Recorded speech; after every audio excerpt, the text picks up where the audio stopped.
In the last episode, Adiz, the towering, strong princess, began her journey to the dark Ebo Iku to find a cure with her fiancé, Ease. But on their way, they were ambushed by the Asipo, Oba Akinwunmi's private militia, who ruthlessly slaughtered all of their loyal royal guards. In a blinding fury, Adiz lost control and unleashed her immense power against the rogue warriors in rebellion. As Adiz charged toward the Asipo with terrifying speed and force, she began beating several militiamen into the dust. The warriors were utterly shocked by Adiz's brutal effectiveness. The kind, gentle princess was gone. All that remained was a massive woman with superhuman strength. The Asipo fell one after the other. Jide, the Asipo leader, battered and bleeding, saw the carnage. He commanded the 10 strongest of his remaining men to fall back as night descended. They instantly obeyed, terrified of Adiz's rage. Adiz watched them flee and screamed, "You cowards! You came here under false orders to kidnap me, claiming my father sent you, and slaughtered my innocent guards. But now that you see I am not a poor, weak princess, you run away like children." Jide turned back and shouted at Adiz, "We slaughtered your pathetic guards, and now you have slaughtered many of ours. We are even. We never lied to you. If you think this is over, you do not know the Asipo." Shortly after the warriors retreated, Adiz became dizzy and fainted from the wounds she had sustained. Ease caught her before she hit the ground and carried her to a safe spot beside the Ogun River, the boundary to the Ebo Iku. A few hours later, Adiz woke up in Ease's arms, tears welling in her eyes from the pain. "Ease," she whispered. "What did those men say? The Asipo, be honest with me. Do you think it could be true? Does my father truly believe I committed treason? How can you even entertain that thought?" Ease responded, shaking his head. "Of course not. Those so-called Asipo are liars. Look at them. Do they look like men associated with the royal family? Your father could never have associated with such savages, much less sent them to attack you. Do not believe their lies. Ease, I beat 70% of their army, yet when I challenged them as they ran, they repeated the same thing. My father sent them," Adiz insisted. "And these are the Asipo we are talking about, not random palace guards." Ease looked confused. "Adiz, I do not understand. What is so special about these Asipo? Why do you talk about them like gods? You just defeated most of their men. You are not telling me the full story." Adiz held his face tenderly. "My love, I cannot tell you the full story because I am ashamed of my past. I am ashamed of what my birth has cost everyone I have ever loved. Talk to me, my love. You know you can tell me everything," Ease urged. Adiz began, her voice weakening. "Ease, the story I am about to tell you is the one my mother told me every night. I am only telling you because I love you and trust you." "All right, my love. I am all ears. I promise," Ease replied. Adiz began, "A long time ago when I was a few months old, my father took me to your late grandfather, Ogbuefi, the greatest elder of our land. When my mother, Queen Zana, gave birth to me, I was abnormal. My head was large and my body was stiff, unlike other babies. My parents were worried, but they thought I would grow out of it. Unfortunately, as I grew, I displayed more strange features. My arms became extremely muscular, and my body grew heavier, like a man's. At just 3, my father, Oba Akinwunmi, knew this was no minor abnormality. He took me to your grandfather to beg the gods for a cure. When they arrived at his shrine, my father asked your grandfather what caused my condition. Ogbuefi replied, 'My lord, it is because you broke your oath and married your wife, the outsider. The gods are punishing you, not only by giving you a female firstborn but by giving her the features of a man to mock you.' My father pleaded, 'Great Ogbuefi, can nothing be done to save my poor child? It is not her fault. I broke the oath. Please, help her.' Ogbuefi responded, 'My king, I wish there was. But as I read the shells and gaze into the eyes of this child, all I see is suffering and shame. She will grow up sad and lonely, and those who associate with her will eventually betray her. Her condition will only worsen, and her time will be cut short. At the age of 14, the age she should have been initiated into the Asipo, she will die. My father knelt down. Please, Ogbuefi, have mercy. Was it a crime to marry the woman I love? I beg you, help her. Ogbuefi replied sadly, I am not the one to have mercy. It is not my place, but the gods. If you truly want to save your daughter, you know what you must do to appease your people and the gods. Need I say it? My father cried. No, I can never do that. Zana is my heart. I love her. I admit I defied the gods and broke my oath, but please, the kingdoms can coexist. Help me beg the gods. I beg you, Ogbuefi. Ogbuefi said, I am sorry, my king. But you, of all people, know the gods do not change their minds. You must make a choice, Oba Akinwunmi, your daughter, Adiz, or your wife, Zana. That is what your grandfather told my father, Adiz concluded. Iz was perplexed. Wait, Adiz, I am very confused. How does this relate to you suspecting these warriors? You are telling me a story about my grandfather and your dad arguing at a shrine. It makes no sense. This was my mistake. Please, just rest, Iz conceded, trying to stop the painful tale. Adiz spoke again, her tone fading but serious. I am telling you this because my father was once one of those warriors himself. All the king's men of royal blood belonged to the Asipo Brotherhood at some point, she insisted. So do not rush me. Allow me to explain fully. Iz, shocked, whispered, What? Your father was once one of those savages? And you were meant to belong to that. Allow me to finish, then you will understand everything, my love. All right, my love, Iz said. Adiz continued, Yes, my father was once amongst those warriors because of our history. 1,000 years ago, our kingdom was just a section of the great Apamu Empire. Apamu Empire? Do you mean the Apamu Kingdom? Iz asked curiously. No, my love, I know what I said. It was the Apamu Empire. The Apamu Kingdom you know today is just a shadow of what it once was, Adiz responded. It was an empire of witches and warriors. They spent centuries conquering all neighboring lands, stealing our riches, forcing our women to marry pure-blooded Apamu men, and heavily taxing us. It was a time of great sadness, but our people held faith that one day we would be free. Our people looked for a way to defeat them. The major problem was that the Apamu warriors possessed unnatural strength fueled by witchcraft. Any man who challenged them was instantly defeated. Our men would gather at the village square and cry to the gods for strength.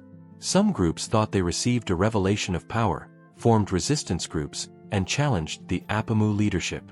They were all slaughtered in minutes. Iz interrupted. Wait, you said our tribesmen prayed and received a revelation of strength. Why were they defeated again, and what do you mean the revelation was false? It makes no sense. Adiz replied, You are right. They should not have been defeated. But they underestimated the cunning of the Apamu. Their king, Mogu, decided to teach his rebellious subjects a lesson. He sent his most powerful witch warriors, known as the Isail, his elite army. The king knew our people were invoking the sympathy of the gods, which could cause serious trouble for him. So, the Isail went ahead and caused confusion. When some of our men thought they received a revelation, it was actually an illusion caused by a spell from the Isail, tricking them into battle. It was brutal. That was the first time our warriors understood the sophistication of their oppressors, King Mogu and his deadly Isail witch warriors. Iz's voice was tense. Wait, Isail warriors? That sounds just like what you called those men that attacked us. The Asipo warriors. What is the connection? Adiz responded, You are right again, my love. The two names are connected. But let me finish the story so you will understand. All right, sweetheart, go ahead, Iz urged. After that show of strength, our tribesmen became discouraged. Every time they appealed to the gods, the Isail warriors used witchcraft to confuse our camps. This went on for years, until your family happened. Adise smiled faintly. Ys looked confused. What do you mean, my family happened? There was one man in our tribe who had discovered an ability to resist the Apamu's witchcraft. His name was Timmy, and he was your great-great-great-grandfather. Ys stood up, shocked, whispering, Timmy, the first seer. My grandfather had those words engraved on his shrine. Yes. He was the first chief priest of our land, and he was the reason we gained our freedom, Adise confirmed. But how? How did my ancestor Timmy help when others failed? And how was he not susceptible to their witchcraft? Ys pressed. Calm down with the questions, Ys. I haven't finished, Adise said jokingly.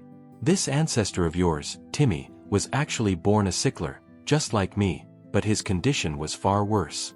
As a child, he could barely walk, talk, or eat. His father, one of the resistance commanders who had been fooled by the Isail's illusions, was on a mission to assassinate some top officials. When his mission failed, his men were slaughtered. Timmy's father fled, rushing home to see his wife and teenage son one last time. When he rushed into the living room, the Isail were right behind him. Out of fear, he hugged his son farewell. At that exact moment, Timmy's eyes glowed, and the doors of the house slammed shut. The Isail used every spell they had, but as long as Timmy's eyes glowed, their magic was useless. The Isail fled, for they had never encountered a more powerful counter-magic. Ys stood up and began pacing, folding his arms. Adise had regained her strength. My love, why are you pacing like you're holding in urine? Did I say something that upset you? Adise asked cheerfully. No, Adise. I'm just confused. How did my great ancestor gain that power to shut out the witches? Believe it or not, my love, it was because of his sickly condition, Adise explained. Because Timmy was a sickler, he never left the house. His parents provided everything he needed. He had no friends, no outsiders. His world was just his parents. That was the secret to the power our warriors sought. What do you mean? Ys asked. To defeat our enemies, our tribe had to abstain from everything associated with the Apamu, their culture, their food, even the water on their land. Timmy, unknowingly, was already consecrated to the gods by his parents' devotion. After that day, our men trained him in the ways of the gods. When he came of age, he was anointed the first chief priest. He pleaded with the gods for 30 days, and the secret of concentration was revealed. Our warriors had to undergo a cleansing ritual known as ASE, the cleansing and concentration of our men. Those who ate foreign food stopped. Those who married foreign wives or participated in foreign customs ceased everything. By doing this harsh consecration, they attained the strength of the gods. They became Asepa, as your great ancestor called them. Asepa, Ys repeated. Isn't that the last part of the name of those warriors that attacked us? Yes, Ys. Asepa directly translates to consecrated warriors, Adise confirmed. Ys placed his hands on his head in utter realization. So, if becoming an Asepo required an oath of total external consecration, how exactly did your father break this oath, and how are you involved? I am getting there, my love. I told you this whole story to explain how sacred this group of warriors is, and how fundamental they are to our culture, Adise pleaded. With the strength of the gods, we rebelled against the Apamu and reclaimed our land. We weakened the Apamu Empire into the tiny kingdom you see today. After the war, these brave Asepo crowned their leader, my great ancestor, Obakena, as king. And so began my family dynasty. Ys interrupted loudly, his patience gone. Adise, I am tired of this history lesson. All I asked was why you thought your father sent these men against you, and you still haven't answered. Now, I asked what oath he broke, and you're telling me about winning a war. This was a mistake. I think we should set up camp. You need your rest. We have a long journey ahead without our guards. Adise screamed back.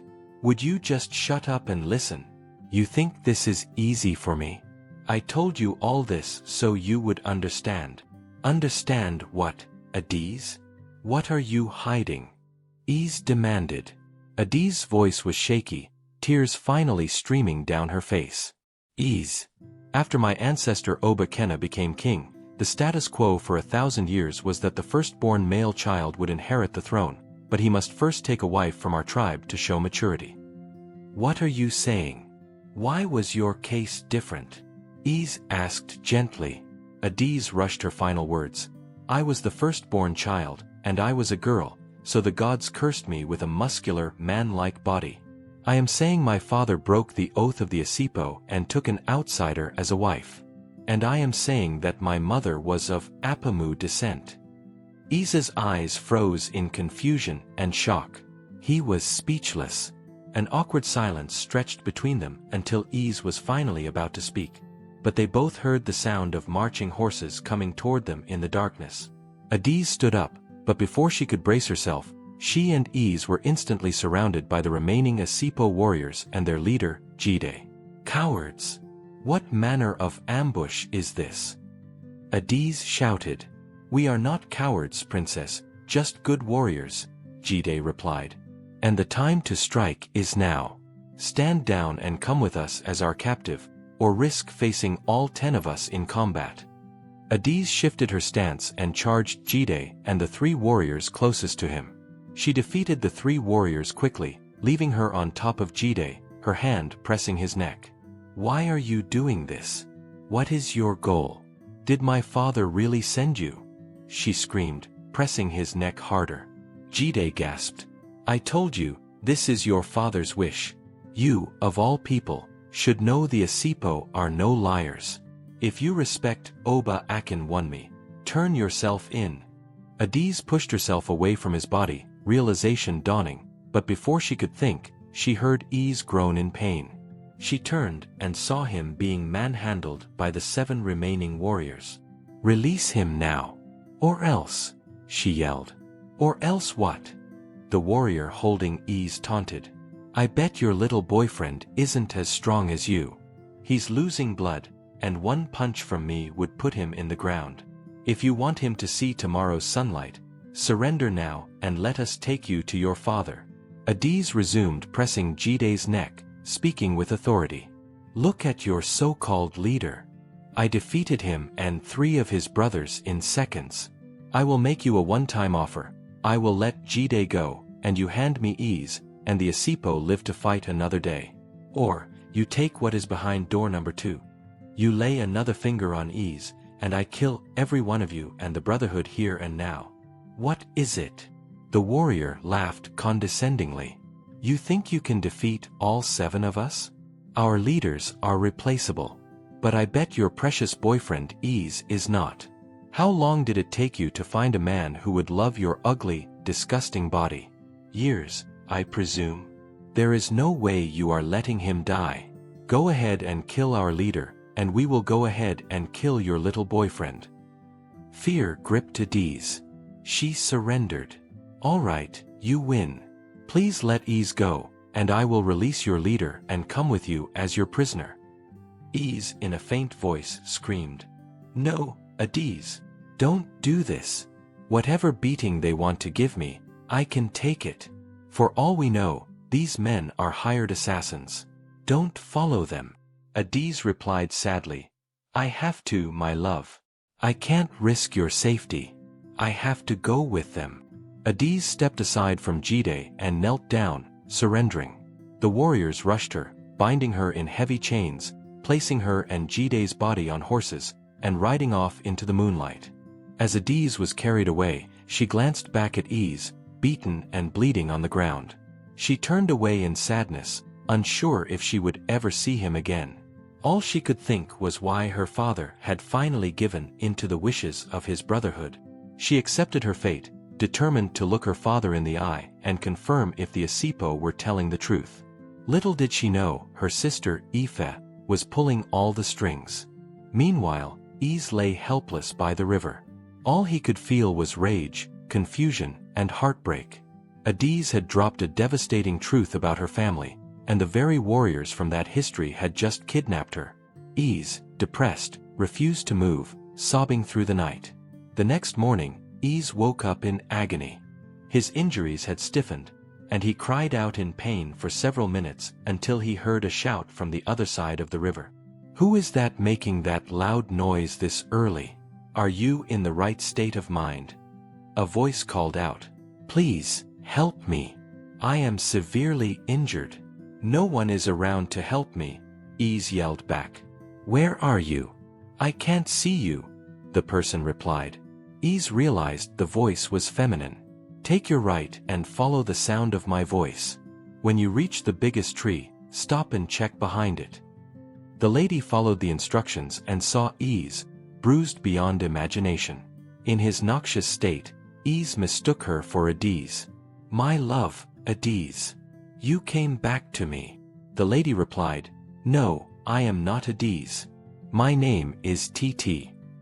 As Ys heard the name, he drifted into unconsciousness, the name TT echoing in his mind. Far back at the royal palace that very morning, Adise was dragged in chains through the court and brought before Oba Akinwunmi. "Father, what is going on? The Asipo ambushed me and Ys, slaughtered your guards, and did it in your name. Tell me they are lying, and punish them." Adise pleaded. "Silence! Not another word, you treacherous beast!" the king yelled. "Father, how can you speak to me like that? Please don't tell me this is true." Adise sobbed. "Will you be quiet? After everything I did for you, you still choose to betray me? After I was shunned by my own clan, after what happened to your mother, and after I spent 2 decades waiting for you to get married because no man would dare touch your beastly body." The king spat. "Daddy, what are you saying? It's me, Adise. Have you forgotten yourself?" "No, child. I just remembered what your birth has put me through. And now you try to bite the hand that fed you." "Daddy, I never tried to betray you. Where did you hear that from?" Adise begged. "Liar. Would you deny that you and that bastard tracker connived to go to the Igbo Iku to wish death on me so you could steal my throne?" "What? How? Who told you those lies?"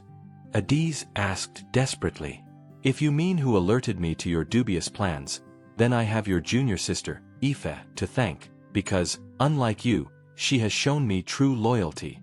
As the king spoke, Ife walked in, a malicious smile on her face. "Yes, father, I have been the only one loyal to you, not my beast of a sister." Adise yelled. "Ife, this was your doing." "Why?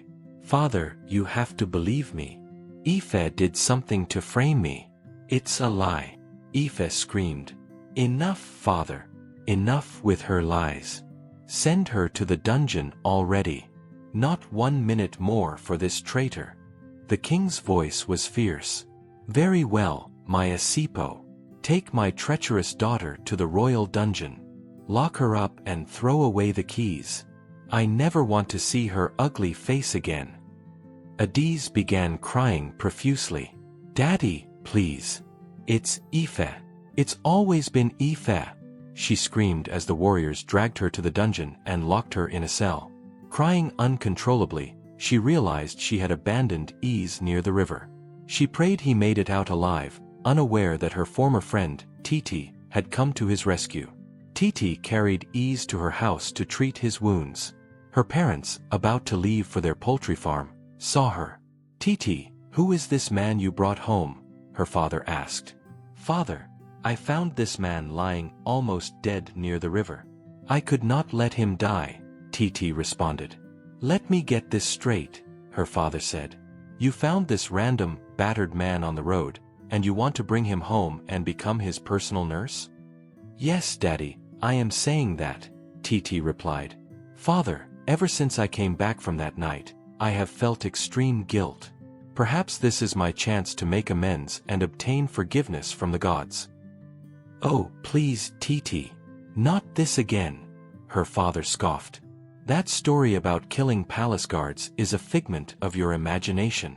You simply fainted, and Princess Ife brought you back as the good friend she is.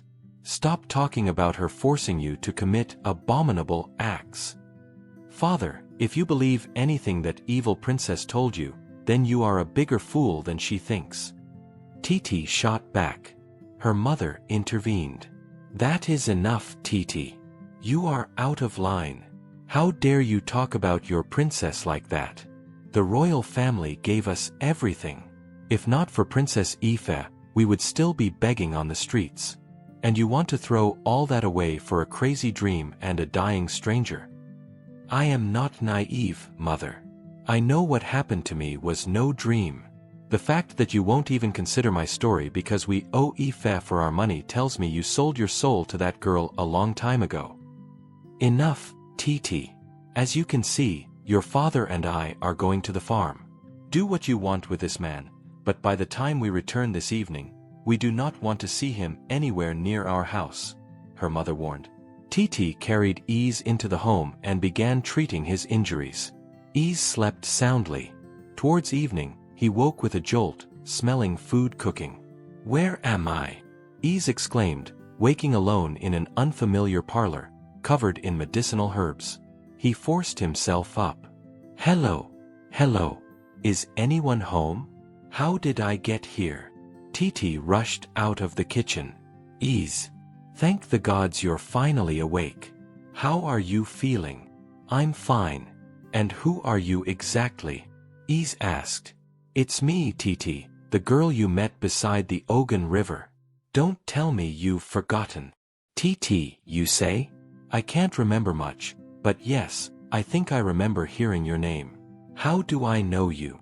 We met for the first time a few hours ago when I found you beaten and bruised, Titi explained. I see. That checks out, given the state of my body. By the way, how exactly did you get those injuries? Titi asked earnestly. Ease shivered. Do not worry about how I got them.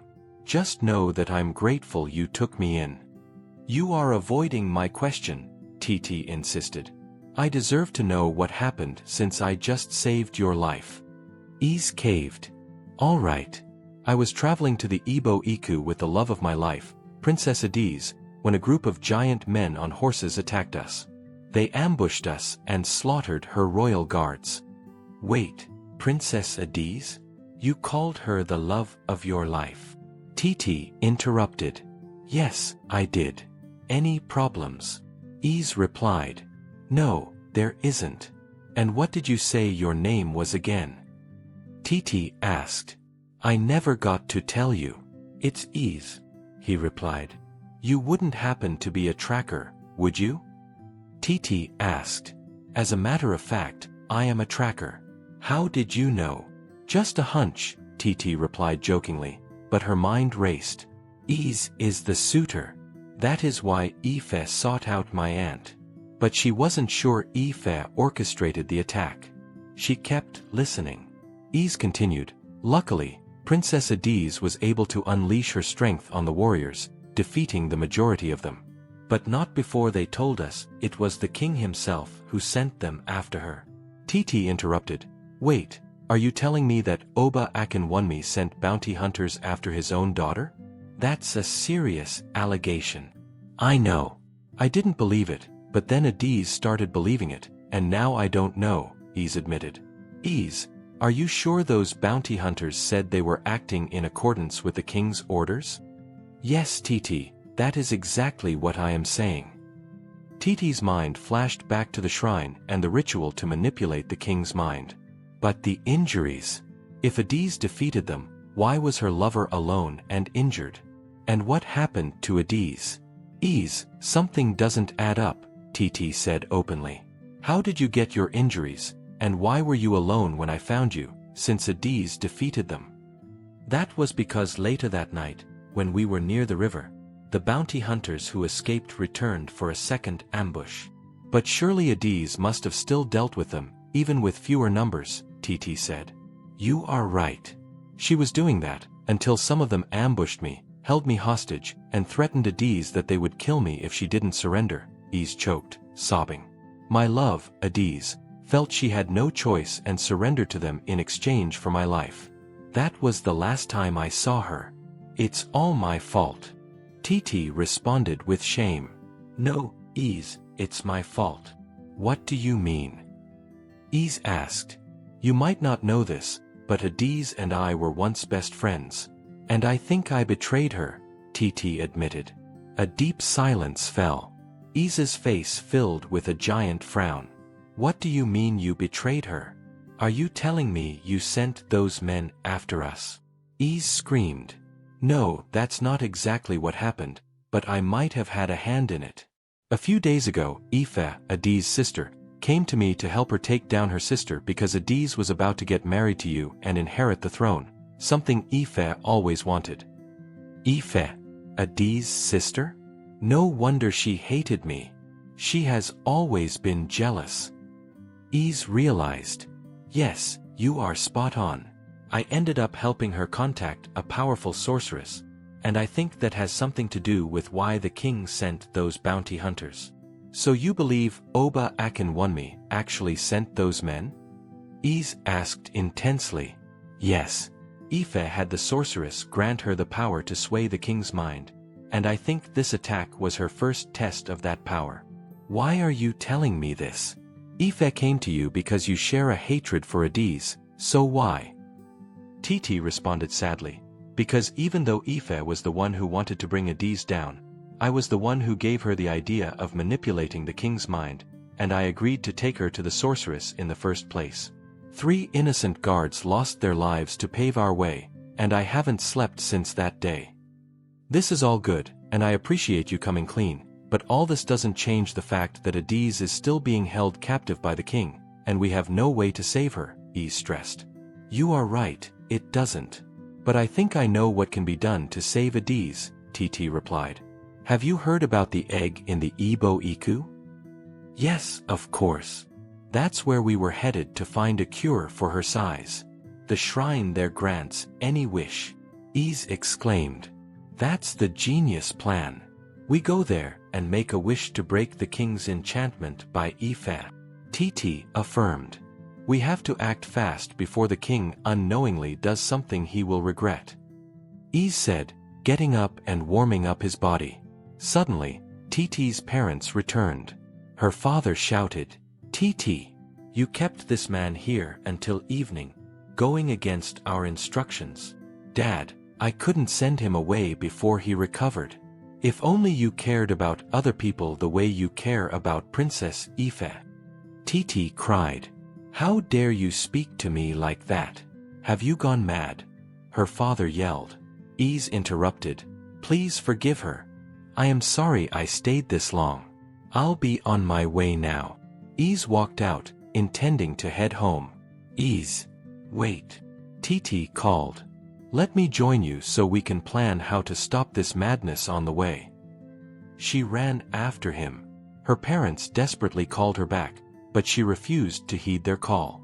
The following day, Titi's parents went to the palace to ask Ife about Titi. They were escorted in, and Ife met them. What are you doing here, noble parents of my friend Titi?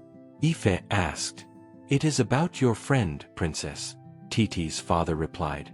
What about her? Ife asked.